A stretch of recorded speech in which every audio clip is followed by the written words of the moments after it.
If you are studying any matter or considering any philosophy, ask yourself only, what are the facts? And what is the truth that the facts are spreading out? Slightly deviation from the original code. Anyway, the only way past is through. Unjach told you to come, didn't he? He was the one who helped me find Deepco when I became a hunter. Or rather, helped Deepco find me. If you don't know, what is this about? This dude here, he lost his companion, his friend, a member of his family. And now we need to help him find another. They choose and we are chosen. He is hurting. Everyone is hurting because of me. I know that they need me to lead, but I have been half of a leader without her. If I couldn't protect her, how can I protect all of Uktulut?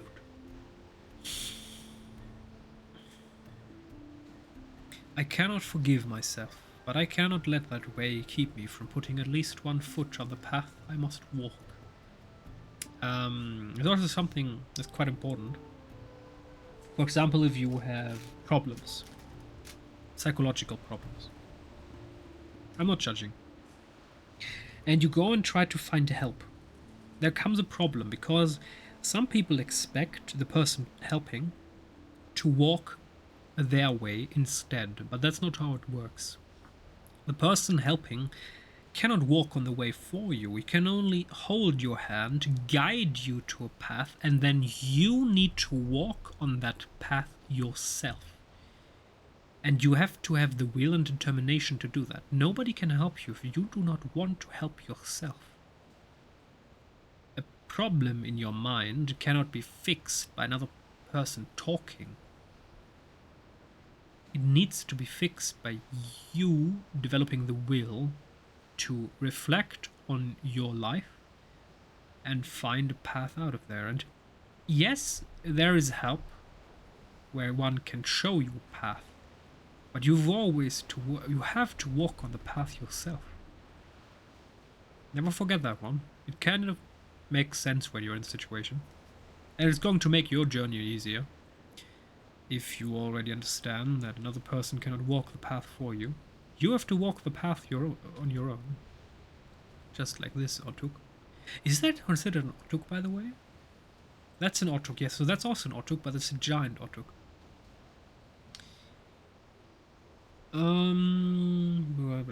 Okay. Around us is where our Otuks are kept during training. Each would make a fine companion for the hunter who suits them.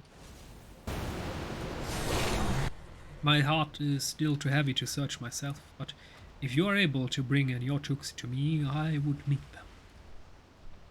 Okay. Otuk, sir. I would like to pet you. Can I wave at you? Can I pet you? I'm going to smile at you. Now we're going to roar! Ho ho ho, fierce!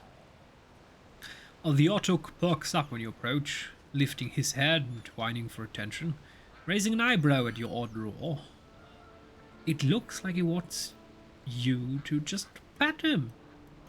Oh, there's a little moth on his nose. Oh, pet the Otuk.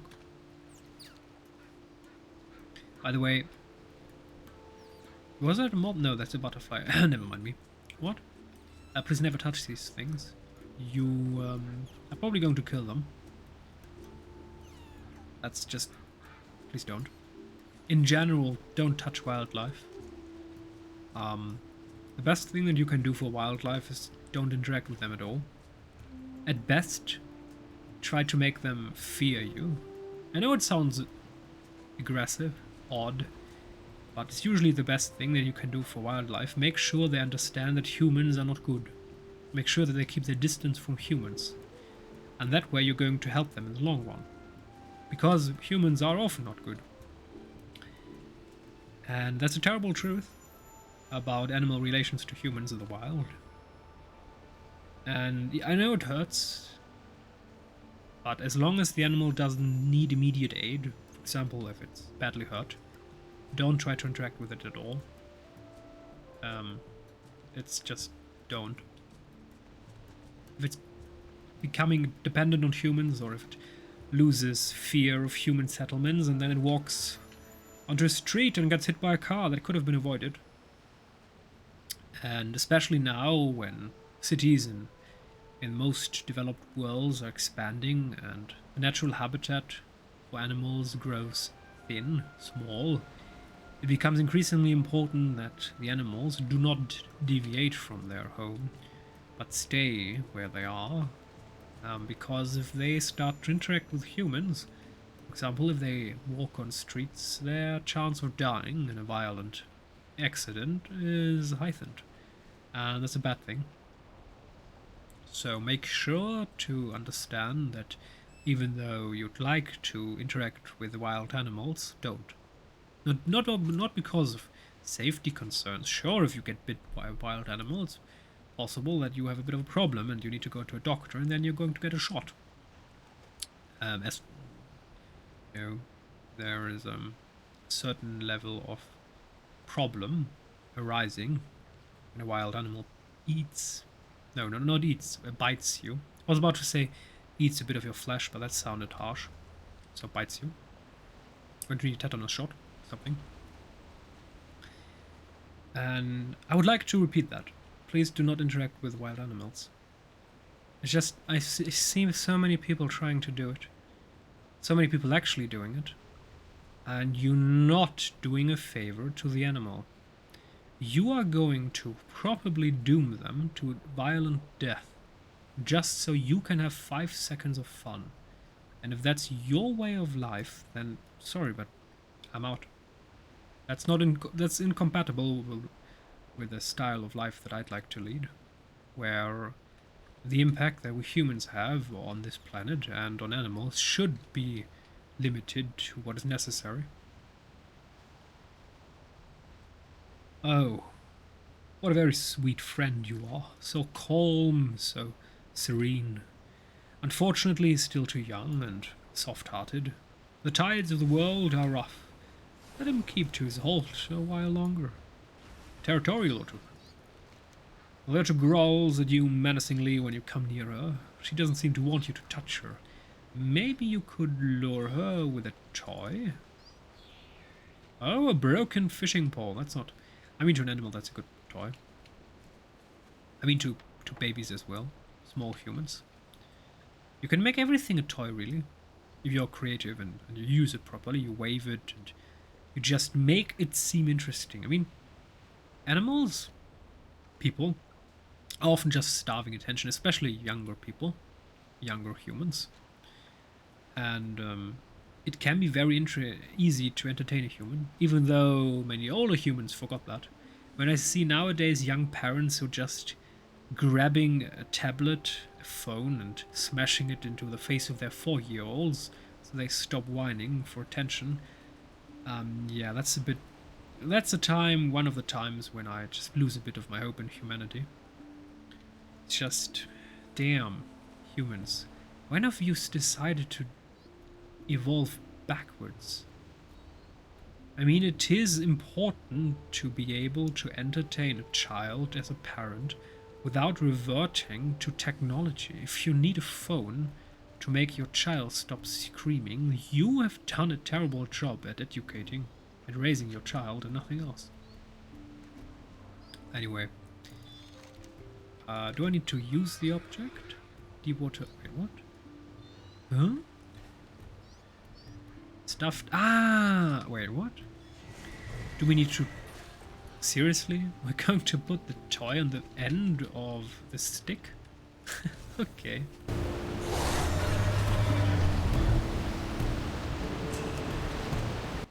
Also, something that you might not be aware of with humans, there are, for example, many animals who misbehave, who are aggressive or loud, and in most cases, this is a problem of humans. When animals misbehave, often it's the human's fault. And you should never forget that. Many times humans that care well, fail to properly care for their animals, see the result of their failure, they try to find reasons elsewhere, or they're not concerned. And then they act all surprised when a vet tells them, yeah, you kind of, failed to raise your chihuahua. You see, let me give you an example. When a chihuahua barks at you and bites you, there are many women who think it's cute, funny. And then later they act surprised when the chihuahua turns out a terrible monster biting and growling at everyone. But for example, if you have a husky, big dog, and it starts biting you, you are going to make sure it stops doing that because it's just big and it's going to hurt you seriously. So you have an inherent interest in properly educating your animal because it's big, and if a big animal misbehaves, it's going to become a danger to a human.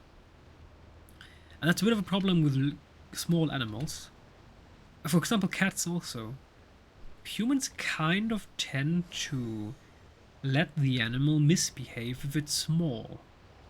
They do not take proper care of educating them and raising them if they are small.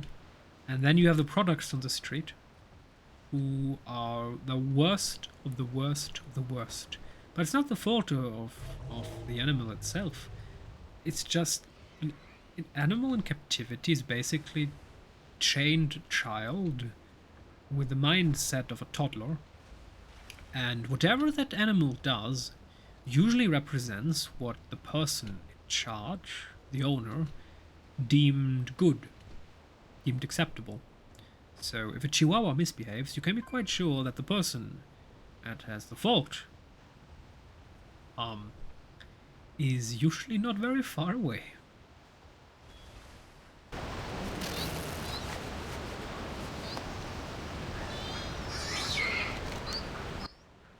Wiggle the toy in front of the air is going to bite us. Oh, no, oh, that's it? Before she loses interest, yeah.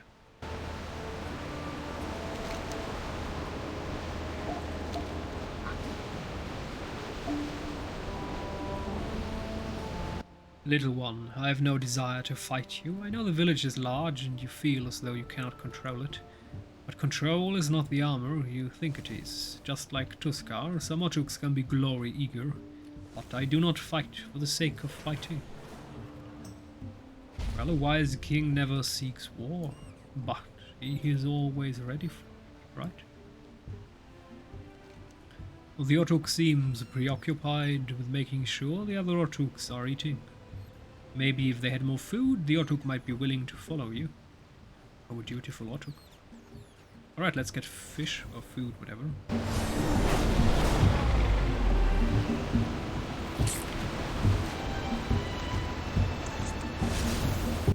Wait, one meaty little crab is enough to feed all of them? That's unlikely.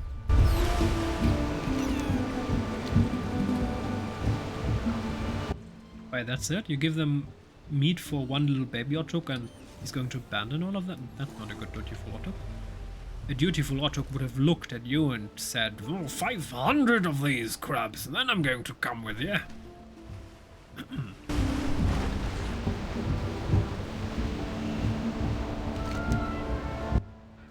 Also something that I should say when I criticize owners of animals doing a shitty job at raising them. Oh, I appreciate the gift, but you did not have to give it. You could use it more than I could. Oh, lays the crab at his feet. Not just the offered crab forward with his nose. I see. We have a word for this, a type of duty that is known, not taught. As innate to Tuskar as breathing, that word is keeping. We have many stories that teach its importance. A fitting name, I think, if you will accept it. The Otuk chirps once and presses the side of his face into Tutakan's hand. Okay. Don't get me wrong when I criticize owners of dogs that act, well, in a misbehaving manner. These are just humans who want to enjoy the world whilst being accompanied by a joyful creature. But the problem is that if you take responsibility for any creature, whether it be animal or human, you need to understand that you have responsibility.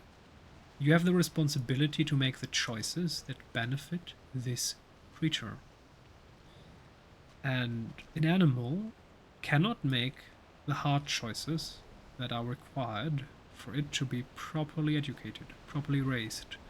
So even though it might seem harsh at times to, for example, punish your animal if it misbehaves. I'm not talking about physical violence. Don't do that.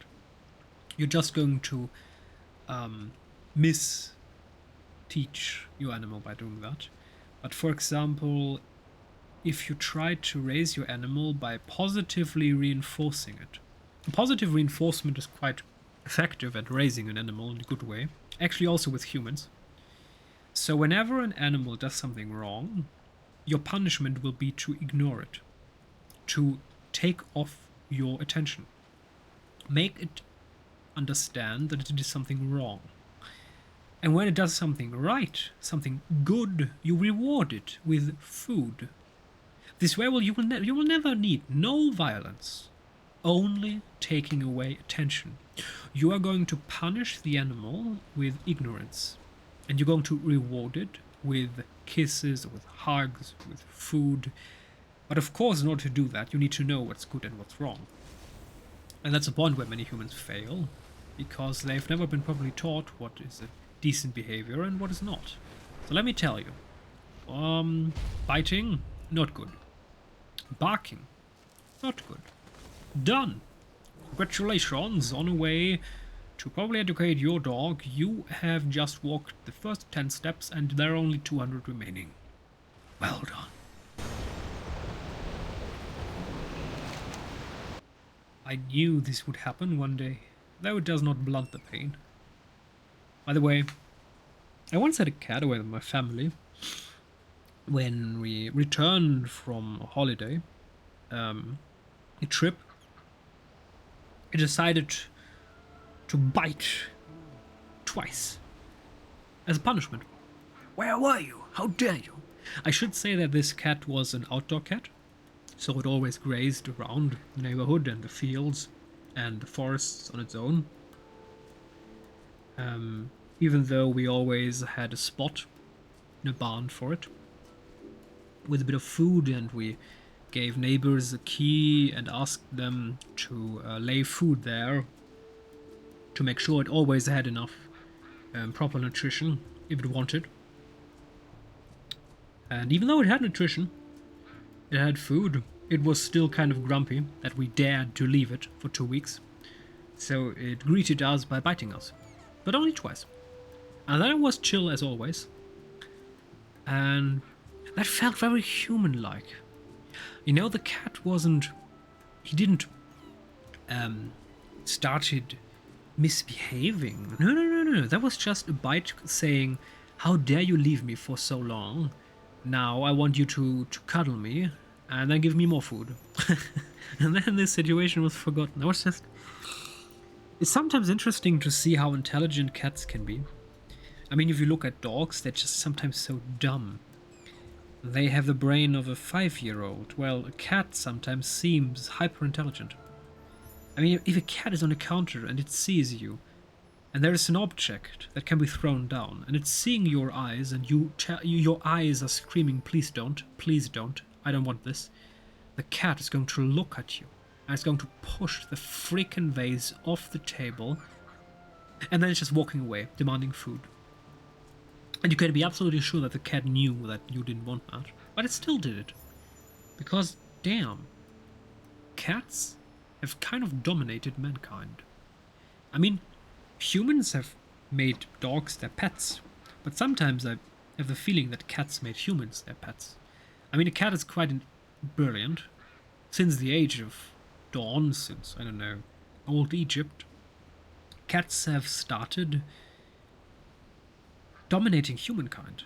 I mean, they're doing nothing, they exist, they breathe, and they hunt, and they just chill. And for the valuable thing of existing, humans give them food and infinite shelter and everything they want.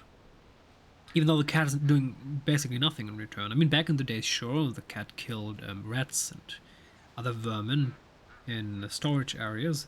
But beside that obvious fact, humans have started to kind of do everything that cats wanted over the thousands of years without anything in return. That's kind of an achievement. If you look at cows or something, those are just existing to serve us, but cats are not serving us. Cats are biting us and then demanding more food. What do humans do? They give them more food. Water can only fill hands cupped to receive. Seriously? That's it? I would have expected a bit more. I mean, this is a kind of nice storyline. And now the story writers write, nobody reads this. Let's just write one sentence and let's call it a day. I mean, come on. After this beautiful little side story here, this is a combination of, water can only fill hands cupped to receive it. What comes next? The sea is always right. No, it's not.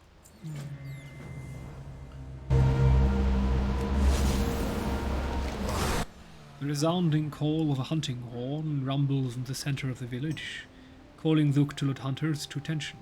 You should investigate. Oh, we must go quickly. Dear.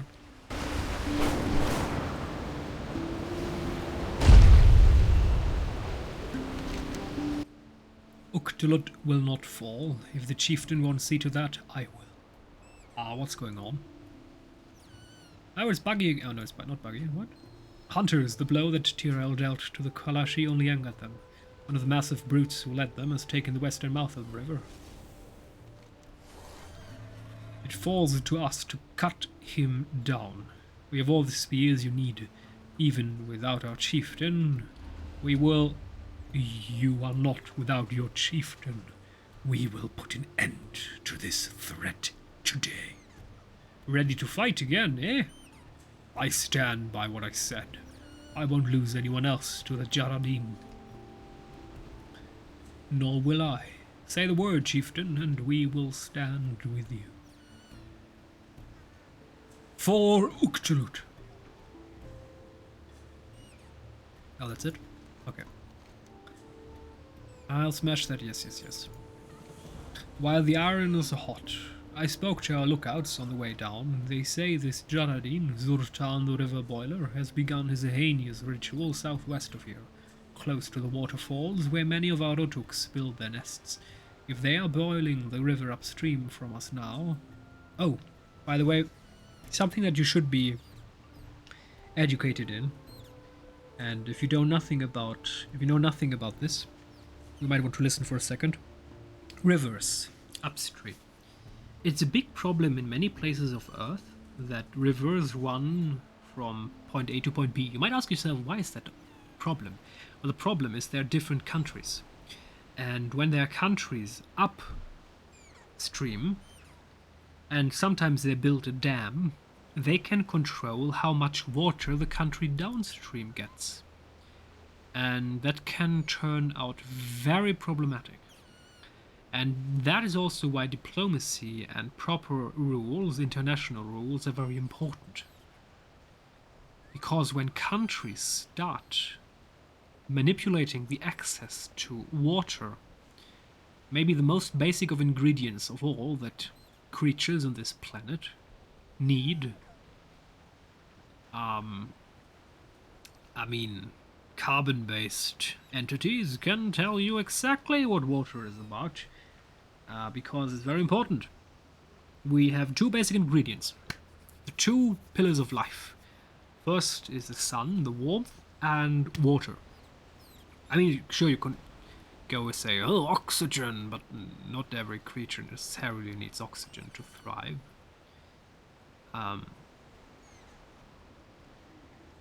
They've prodded us like cowards, afraid of a true fight. So let's bring the fight to them this time, shall we? It's actually interesting, there are creatures out there that can survive in space for a shitload of time. I mean, they might be very small. My creature definition is rather loose. But there are creatures who can survive in extreme heat, in extreme cold, without oxygen. And that's just the tree of life that we have on this planet is magnificent. And darn it, please never take it for granted. We are just one tiny species on a planet in an infinite sea of planets. And if we do not properly treat this planet, it's going to turn on us. By going kaput for 1,000 years, 10,000 years, and then going to come back without humans. You know, Earth doesn't need humans, but humans need Earth. So, even if we have a nuclear war and all sentient life on the planet dies, that's not the end for Earth. Sure, it might be inhabitable for a couple thousands of years or 10,000s of years. Who gives a shit? Earth will recover, but we won't. So never forget that one. We need the environment. The environment doesn't need us. Prodded us like cowards afraid of a true fight. So let's bring the fight to them this time, shall we? Otuk taming allows hunters to tame Otuks within the Dragon Isles. Well, I am not a hunter. Why do I have access to an ability? Or is it just a general term and not necessarily the class? Tutankhamun's commendate 2,500 reputation. Otuk's paw prints can be seen next to Tutankhamun's signature. Ooh.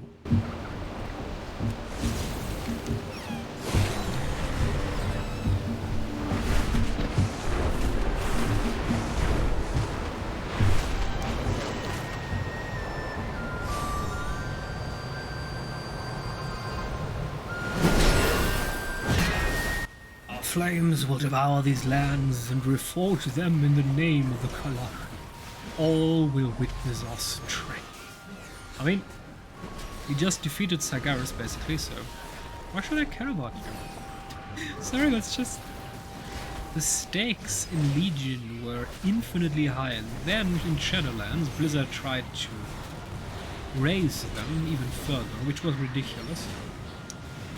What do I need to do here? Am I supposed to destroy the shield? Ah, it's just gone kaput on its own. And now we're back at little giants and dragons. Just, I have a hard time feeling about this in a serious way. It's just okay.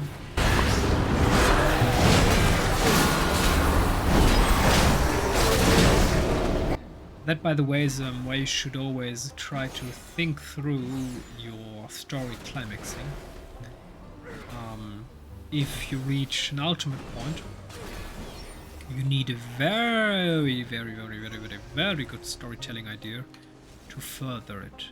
For example, the MCU, looks like you could all Marvel use some resources. comics. I mean, the idea of a nearly infinite number of universes stacked on top of each other makes a good idea for furthering a storyline that reached its climax. Even though, of course, I don't want to defend Phase 4, because the movies itself are often, or the television series are often at times lackluster. But it's not the problem of the idea behind it, it's just your execution of it. So the idea behind it is beautiful. The execution of the idea is, not so much. Let's just leave it at that one.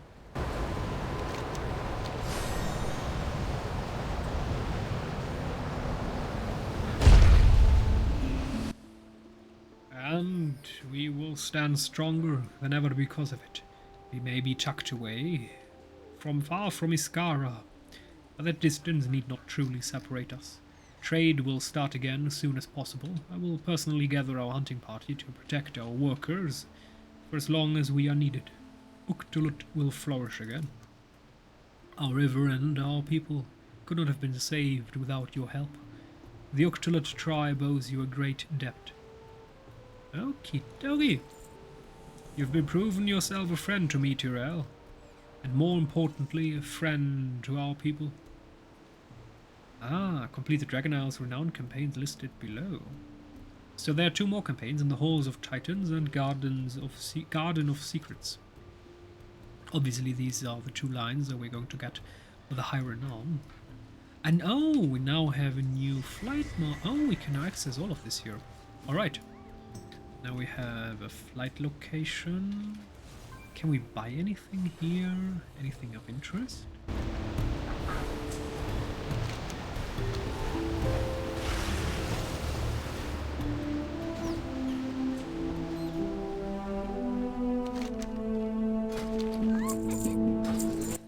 Improvised sushi, We've seen that one before.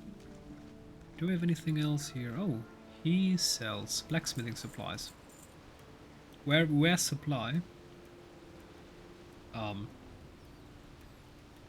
see no supply. Okay, so he's a repair dude. Do they not sell anything here? I mean, apparently not. As a flight trainer, nothing. Okay. So Tuskar level 11. Sure, we have 12 with 2,500. Where's the 2,500 item? Commendation. Ah, there you are. Another ensemble. Oh, an ensemble. Acquire the cosmetic Tuskar Trader's Cloak appearance and cosmetic leather Trader's Ensemble, whatever, from Lontubit in Iskara. Down there, eh? You know what, we're going to complete our episode. We're going for that. And tomorrow anyway is the reset. And we're going to have to do a heckload of stuff.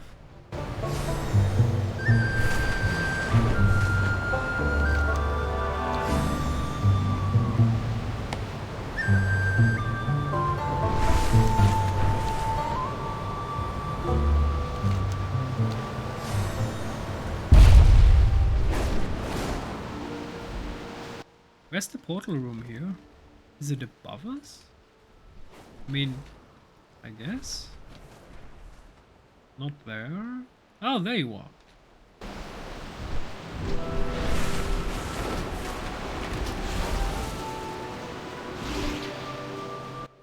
So Tuskar reputation is still a bit of a problem. I mean, it's one reputation that you can easily get by grinding heavily, for example, fishing. But I'm not interested in fishing 20,000 fish. I mean, I believe you get, what, 20, 15, 10 reputation per 20 fish? I mean, if we just say it's 10 reputation for 20 fish, it's 200 fish for 100 reputation. It's just... I'm not sure about the exact value number here, so don't fixate me on that one. But it's low, very low.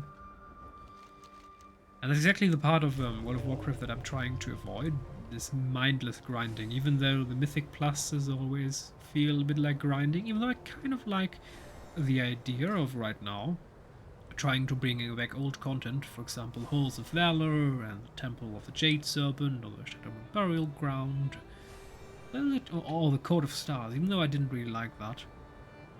I know that people loved Legion, even though personally I wasn't the biggest fan of some of the dungeon designs. Just not really appealing to me. But then again, I was one of the few people who actually liked Pandaria when it came out. And most people hated on it. And now people are claiming that they liked Pandaria, which is ridiculous, because I remember precisely back in the days that the great majority of the player base hated Pandaria. And I was basically alone in trying to... Oh, guys, say, it's cool, isn't it? Say that. Yeah, that didn't really... Back then it didn't turn out well. Okay, plant pension, okay. Tuskar Trader's Cloak. Why would I care about that? I'm not sure, Blizzard. I'm not sure. Browse your goods. What do we want? No, not this. Translator tooth leather armor. Oh, that's a complete set. Okay, that's kind of cool. And the price is decent for an entire set. I don't like the idea of having to pay all of this just for one item. But if it's a set, then I accept. Tuft, Mastodon, Resilient Leather. Shoulder guard. I mean, the beautiful thing about this game is that there are so many ways to customize the looks of your character. It's going to be quite unlikely that you're going to find yourself in the position where you see another one who's looking exactly like you.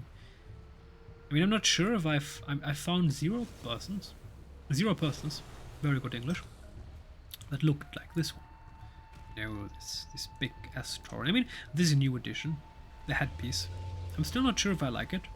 Even though it's kind of a nice detail. It's just striking. It's screaming for attention, you could say. I'm not the biggest fan of that, but I like the color profile. It's just this gold, bronze, silver, bluish tone. Then this crown is red, flaming Ragnaros. I mean, this is basically reminding me of Ragnaros, and I kind of like Ragnaros in Classic. It's also one of the reasons where I actually went along and gave Blizzard €5 for a particular pet. I mean, back in the days, it has been years since I bought any pets. Where is my little Ragnaros? Where? Oh, little Ragnaros, look at him, my tiny boy, smashing everything to pieces. Alright. So, we are going to meet tomorrow at the Great Vault. And it's going to be an interesting tale, since it has happened before that I had several items that were identical as different rewards. For example, Mythic 1, 2, 3 item, and 2 were the same type of item with a different item level of an item that I already had. And it also happens to me at the beginning of an expansion. So for example, it is very likely, at least according to me, that for example tomorrow we're going to get legs level 398 and 95. And when that happens, I'm going to be a bit furious. But then again, it is kind of RNG.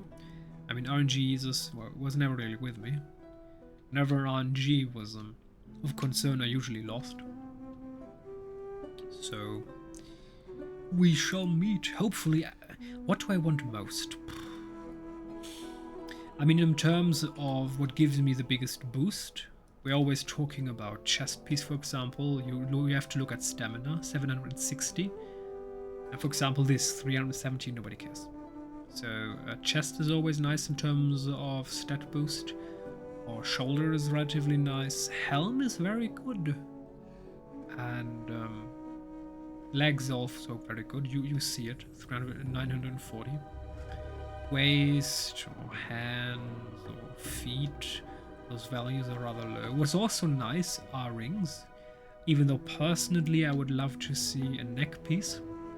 I'm not sure if you noticed, but a couple episodes before I read in a guild chat and I just saw it in a person. You can get an item that will allow you to have a neck piece with 3 slots of gems. So that's kind of... Maybe this dude has it. Oh, that's actually true. Look at this. So this dude has Magnificent neck with 3 slot pieces. 88 haste times 3. Jesus. And then it has an extraordinary equip boost. Damn. Interestingly enough, this was made by someone.